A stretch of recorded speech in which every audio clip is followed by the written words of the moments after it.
Hello, willkommen zurück zu meinem YouTube कनाल। आज है हमारा जर्मन A1 की सीरीज़ में 8वां वीडियो और 8वें वीडियो का हमारा टॉपिक है कॉन्जुगेशंस।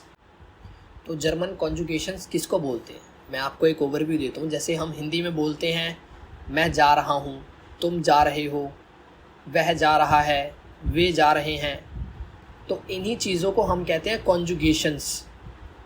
अब जर्मन में भी जैसे आप हिंदी में बोलते हो मैं जा रहा हूँ, तो यहाँ लास्ट में लग रहा है जा रहा हूँ, और तुम जा रहे हो तो यहाँ लास्ट में लग रहा है जा रहे हो। तो जा रहा हूँ अलग है, जा रहे हो अलग है। तो ऐसे ही जर्मन में भी अलग अलग होते हैं कॉन्जुगेशंस, हम इन्हीं को कॉन्जुगेशंस बोलते हैं। तो अब इनका यूज़ कैसे होता है वो हम वीडियो में देखेंगे। एक होता है हमारा रेगलमेसिश फैबन और दूसरा होता है उनरेगलमेसिश फैबन। रेगलमेसिश फैबन को कहते हैं हम रेगुलर वर्ब, उनरेगलमेसिश फैबन को कहते हैं हम इर्रेगुलर वर्ब।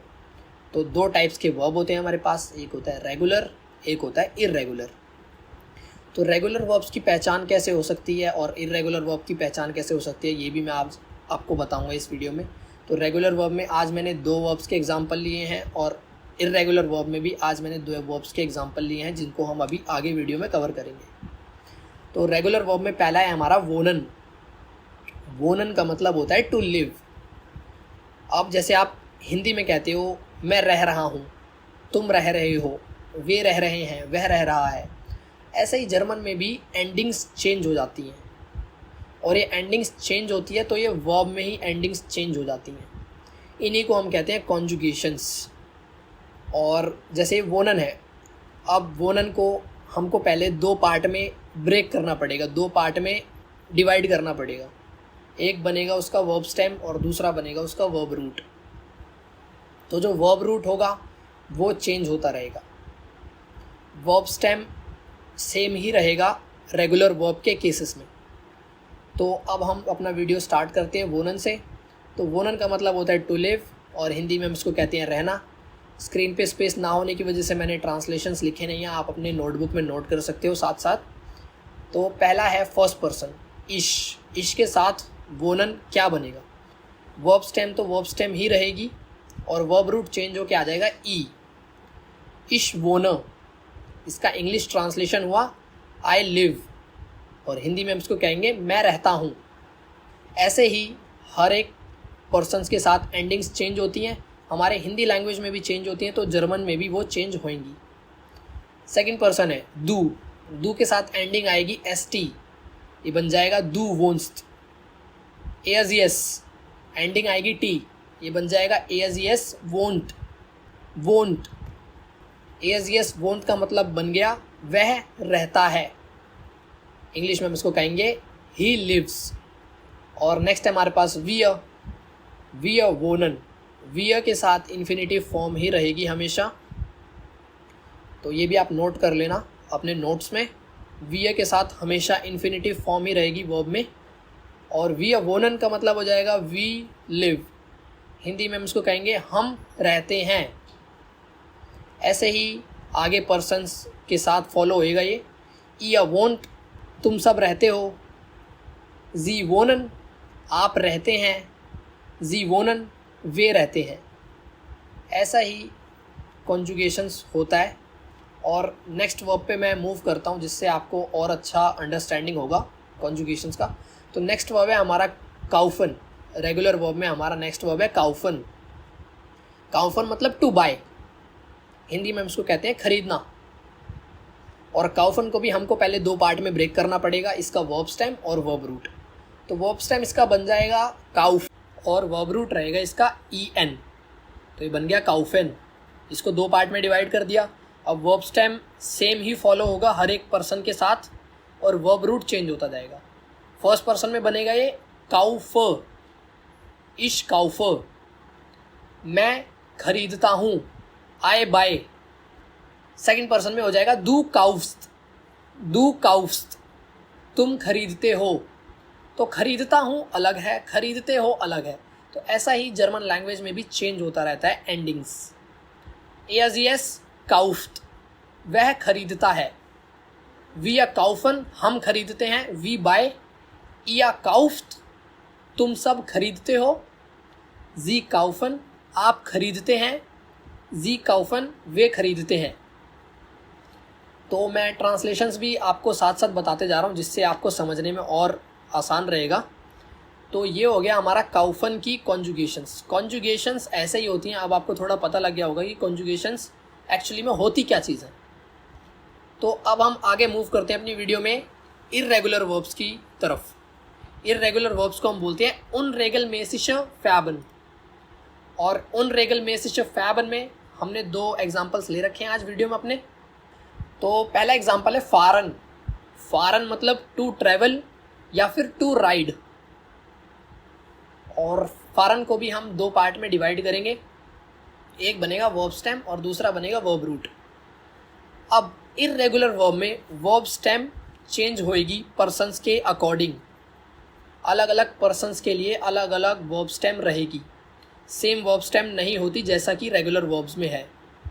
तो रेगुलर वर्ब्स और इर्रेगुलर वर्ब्स में आपको डिफरेंस पता लग गया होगा।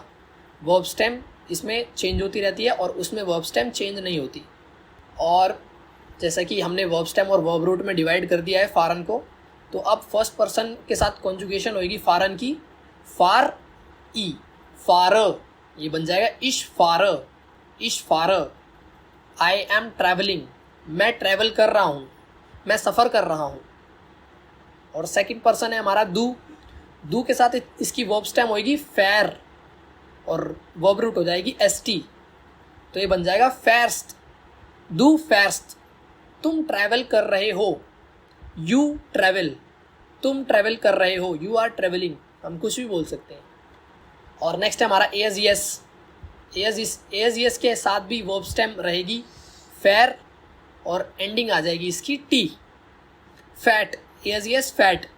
ही is travelling, she is travelling, वह ट्रैवल कर रही है, वह ट्रैवल कर रहा है, वह सफ़र कर रही है, वह सफ़र कर रहा है। तो ऐसे ही ये कॉन्जुगेशंस होती हैं। तो नेक्स्ट है हमारे पास विया। विया के साथ मैंने आपको पहले ही बताया था इन्फिनिटिव फॉर्म ही आ जाती है वर्ब की। तो इन्फिनिटिव फॉर्म फारन है तो विया के साथ भी फारन ही लग जाएगा, एंडिंग चेंज नहीं होगी, एंडिंग ई एन ही रह जाएगी। और उसके बाद है ईया। ईया फाट, ईया फाट, तुम सब ट्रैवल कर रहे हो। यू ऑल आर ट्रैवलिंग, तुम सब सफ़र कर रहे हो। जी फारन, आप ट्रैवल कर रहे हैं। You are travelling. जी फारन, दे आर ट्रैवलिंग, वे सफ़र कर रहे हैं।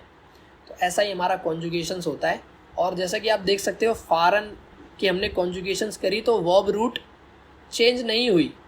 तो ऐसा ही कॉन्जुगेशंस में चलता रहता है। ये एक प्रोसेस है जो आपको धीरे धीरे आएगा।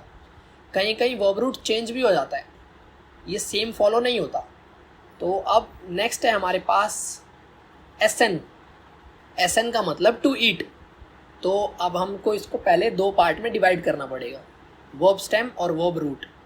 वर्ब स्टेम इसका हम रखेंगे ई डबल एस एस और verb root E N N. तो अगर हम इसको मिलाएंगे तो ये बन गया एसन, इन्फिनिटिव फॉर्म बन गया एसन का। एसन का मतलब होता है खाना, टू ईट। तो अब फर्स्ट पर्सन के साथ हम इसको कॉन्जुगेट करेंगे तो वर्ब स्टेम का वर्ब स्टेम ही आ जाएगा फर्स्ट पर्सन में और एंडिंग आ जाएगी ई। इश एस, मैं खाता हूँ। आई ईट, आई ईट। तो सेकंड पर्सन के साथ इसकी वर्ब स्टेम बन जाएगी इस, आई डबल एस इस, और रूट आ जाएगा टी। तो ये बन जाएगा दू इस्त, दू इस्त, तुम खाते हो। You eat. ऐसा ही सेम फॉलो होता रहेगा आगे आने वाले पर्सन्स के साथ। एज यस स्टेम इस रह जाएगी और वर्ब रूट आ जाएगा टी। ए जी एस इस्त, वह खाता है, वह खाती है। ही ईट्स, शी ईट्स, कुछ भी कह सकते हैं हम। उसके बाद है विया। विया के साथ तो इन्फिनिटिव फॉर्म ही आती है।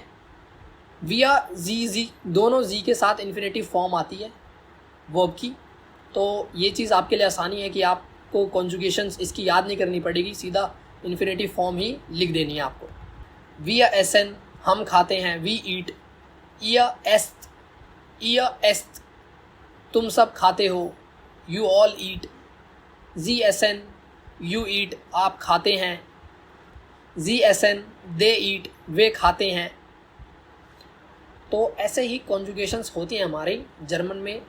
तो जैसे कि हम हिंदी में भी कहते हैं एंडिंग्स चेंज हो जाती हैं हमारी पर्सन्स के अकॉर्डिंग, मैंने आपको पहले ही बता दिया था। जैसे मैं कह रहा हूँ मैं खाता हूँ, वे खाते हैं। तो मैं कह रहा हूँ अपने लिए, तो मैं कह रहा हूँ खाता हूँ, और उनके लिए कह रहा हूँ तो वे खाते हैं। खाता हूँ, खाते हैं में डिफरेंस है, अंतर है। तो ऐसे ही जर्मन लैंग्वेज में भी डिफरेंस है कॉन्जुगेशंस में। तो अब मैं आशा करता हूँ आपको ये समझ आया होगा।